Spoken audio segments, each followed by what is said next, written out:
Okay, we're gonna talk about the 7FCP. What is it? What does it do? And the components we make to support it.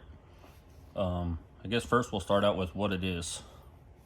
This case is one that we've just machined the rim off, so we use it for test fitting. But anyways, parent brass is 6.5 PRC. Now, what I don't want people to do is get confused with 7 PRC. 7 PRC is a totally different case than the 6.5 PRC. It's longer, different taper.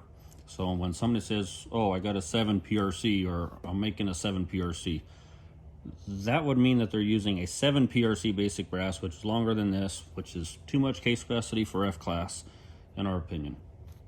Okay, so what we do is we have this brass, and then we fireform and improve it to this. As you can see by the links, it's goes from a 30-degree shoulder to a 40-degree shoulder, and we straighten the body out. The neck length is longer than bullet diameter, and we developed this entire cartridge around the 180 grain hybrid target bullet. With that said, we've shot 190 and 195 bullet, 184 bullets. Anywhere in that 180 to 195 class 7mm bullet is what we've designed this for. Yes, you can use 175 class bullets, 150 if you would like, but that's not going to be much bullet in the neck. This cartridge wasn't designed for that. So a 6.5 PRC case that's been expanded to 7mm, which is then called a 7-6.5 PRC, holds 66 grains of water, 66 and a half. A 284 case, a 284 Shaheen, holds about the same, 66 and a half to 67 grains of water. For guys that think they're gonna build a 7-6.5 PRC and gonna gain any more volume over the 284 Shaheen, they're not. They're essentially the same exact volume. Now, here's a 7 SOM. Brass is super hard to get. This is what I've shot in F-class for since I started, an improved version called the 7 BBM and the 30 BBM. But the 7 SOM has a case capacity of 72 grains of water. What we want to do was develop a 7 SOM case capacity using the 6.5 PRC brass. What we've developed is, with the 7FCP, is exactly 72 grains of water with Lapua or Peterson brass. So we essentially have SOM capabilities with a Lapua brass. That's the biggest problem we've always found with the SOM brass. You had Norma, and you had some ADG sometimes, and that was about it. You never could get Lapua. Lapua never made any WSM or RSOM brass. So now we can use Lapua brass with a short magnum with 7 SOM case capacities. Okay, now that we've talked about what the 7FCP is, we'll move on. So when we developed this cartridge, we knew that, obviously there wasn't going to be dies, reamers, headspace gauges, all that stuff. So what we did, we started from the ground up and we designed everything and manufactured everything, either us or PTG, that we can use to support all of this. So we'll start out with one thing you're going to need is a reamer. So we sell, currently, we have a no-turn reamer, and the reamers are engraved with the neck diameter and the free bore. I'm not trying to hide anything, as far as keeping that from the consumer.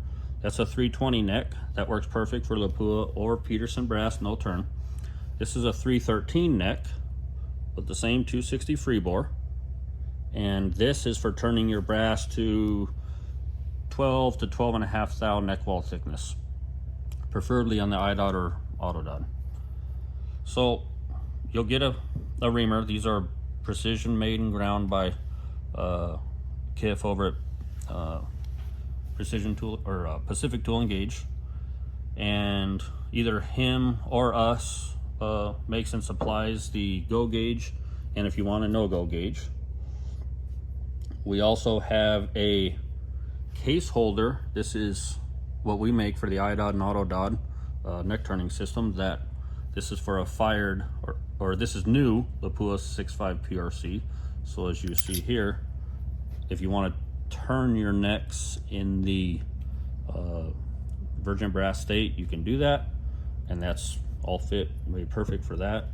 And we have a fired 7 FCP. Some guys, including myself, we like to fire form all of our brass before we ever do any other sort of prep. The reason is, when you induce 50, 60,000 PSI in brass, it flows. It becomes almost malleable and flows and gets the stresses to where they're going to go in that brass.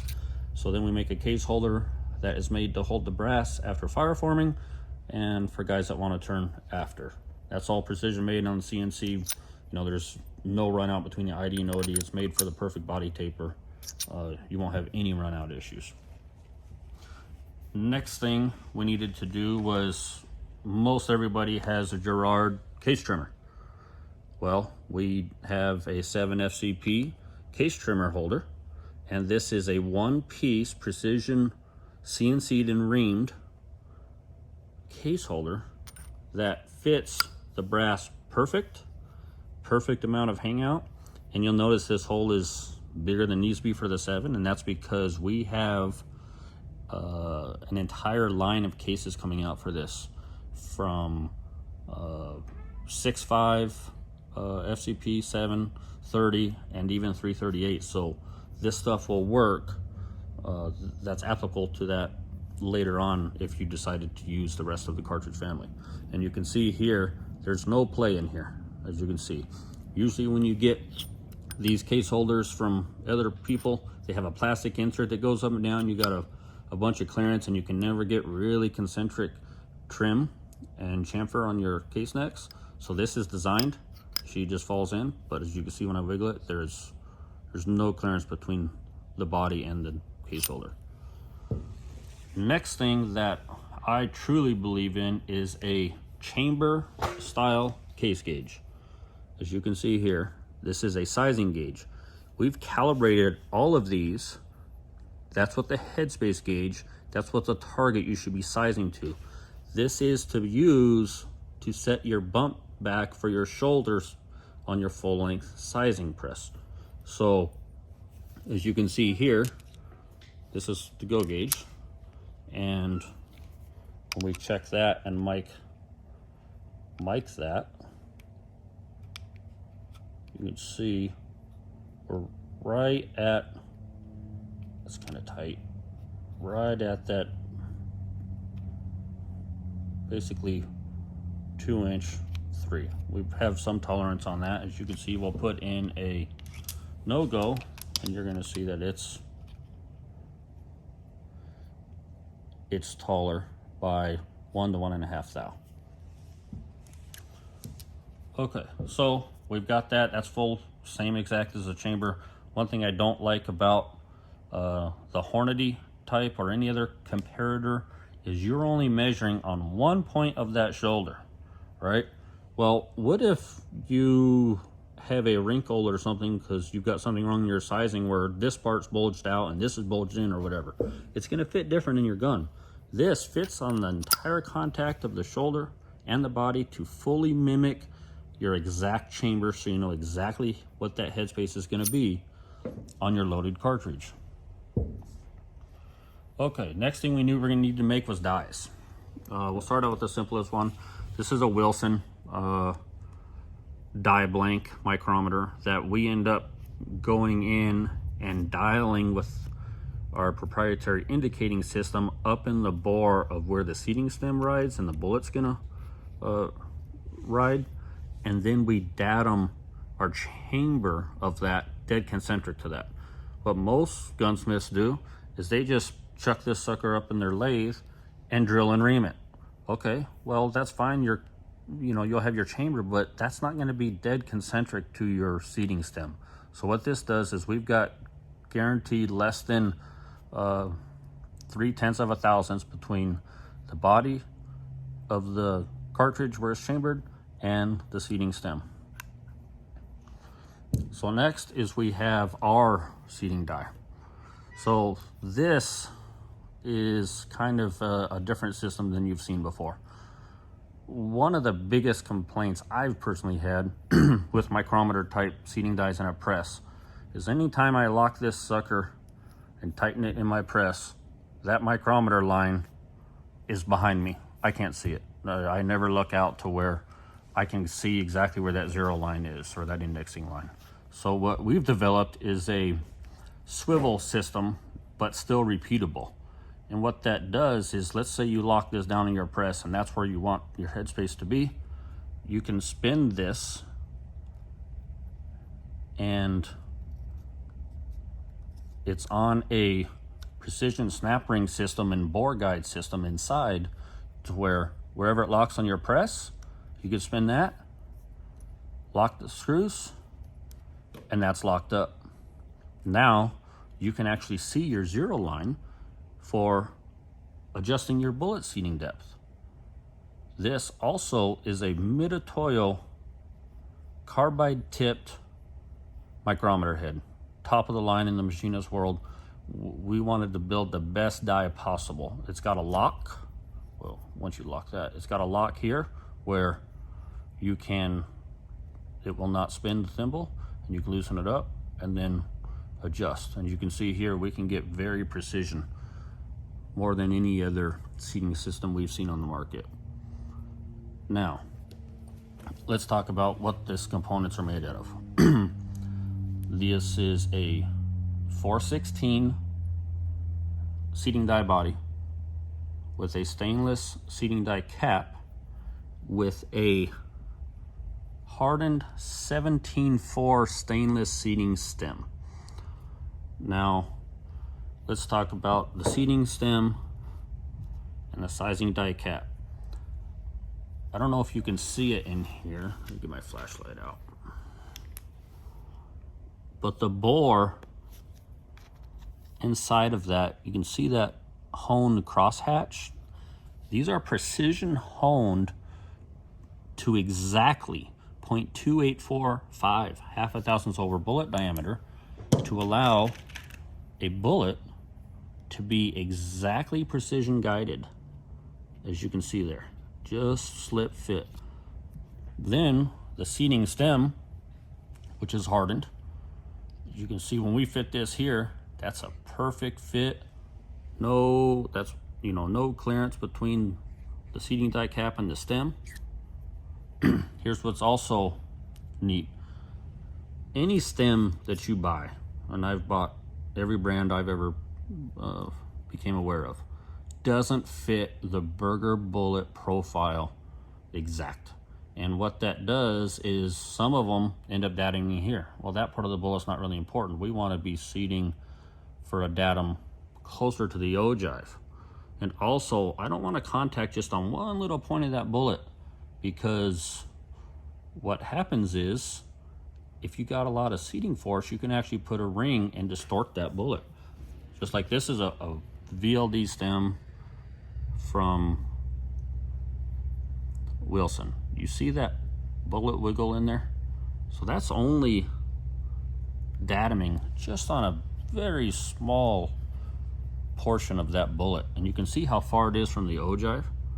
So if you're not going to have very, very consistent seating depths, you could actually see where that mark, that's the only contact area.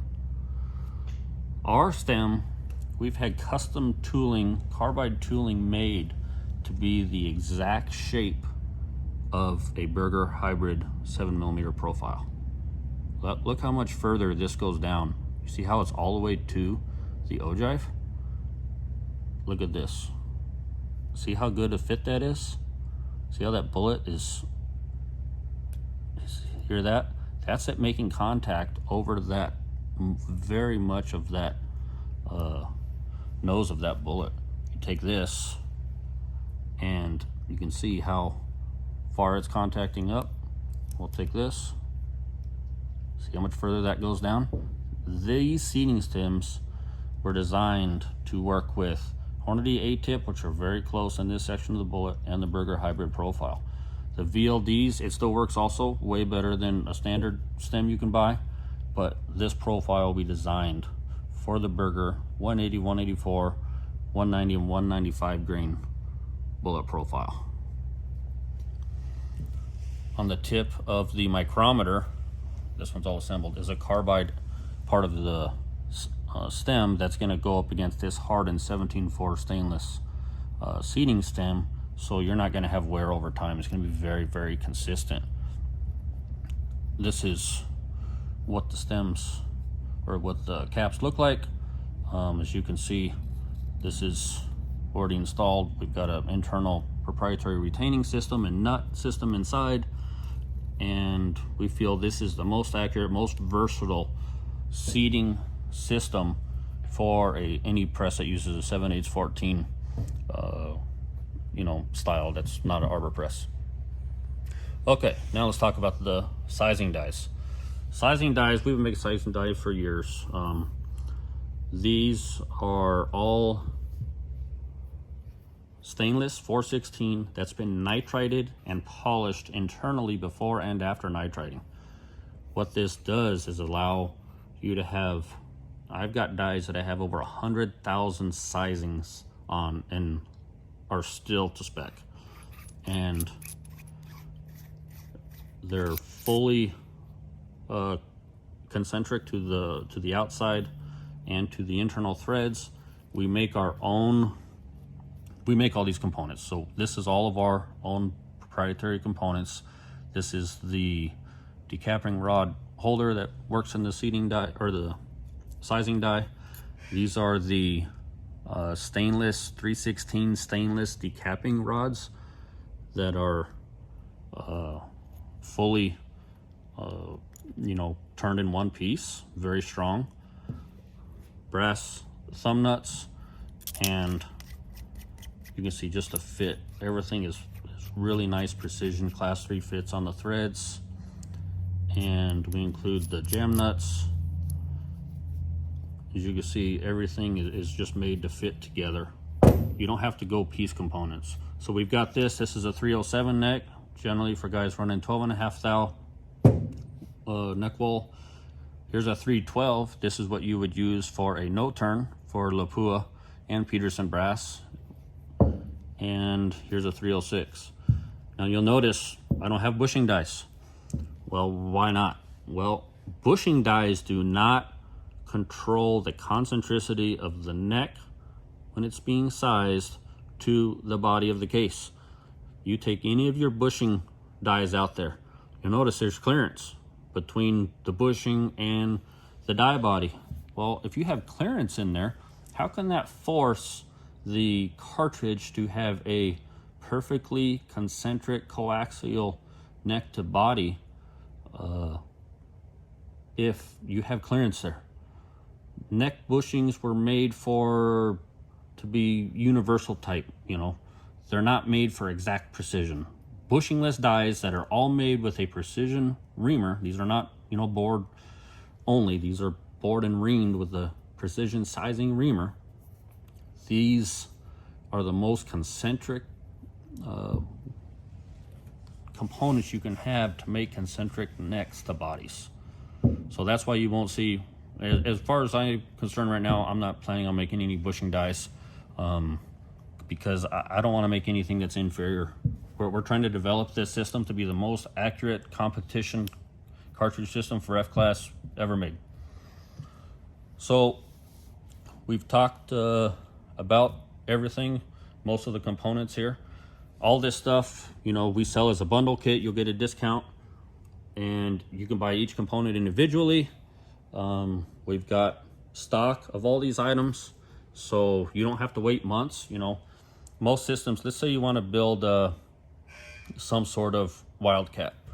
Okay, you're going to order a reamer and a gauge from your reamer manufacturer of choice. Okay, now you need a Girard case trimmer case holder. Now you're going to order that probably from your gunsmith, so he's going to have to buy a blank, and then he's going to have to ream that. Okay, you're going to need case holders if you run the IDOD or the auto dot. We supply all that already. Dies. A lot of gunsmiths won't make dies. So now you're either going to have to go to a custom die manufacturer, and they're going to want fired pieces of brass to then make your dies, and they more than likely are just boring those. They're not made with a reamer like ours are. So things generally don't fit exact. Yeah, they work, but sometimes you got to send them back a few times to get the fit you want.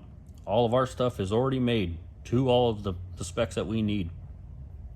So we've developed this kit to where you can buy an entire kit, even barrels. We've got barrels and brass. We've got some brass that we've bought. We don't get a deal on it yet, so it's not what I would call cheap. We've actually bought it from local suppliers and then reselling it. But you can buy barrels, brass, all these components we've talked about. Everything here we sell.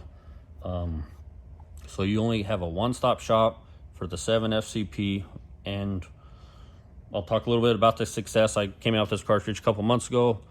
I've competed with it once. I won with it. It's proved to have very, very wide nodes. I shoot 180 grain bullets, about 2980, 2985. I shoot 190 grain bullets at about 2890, sometimes 2900-ish. To kind of give you an idea where it works. I've used Magnum primers, I've used large rifle, non-Magnum primers. It all seems to work. Vitivor, N555, N165, Reloader 16, Reloader 23, 4831 Hodgdon, either shortcut or regular, and Hodgdon 4350. I've got data on all that stuff that I'm going to publish, so that guys have a starting point with velocities, pressures, accuracy, even up to 1,000 yards. So that explains everything what we have for the 7 FCP.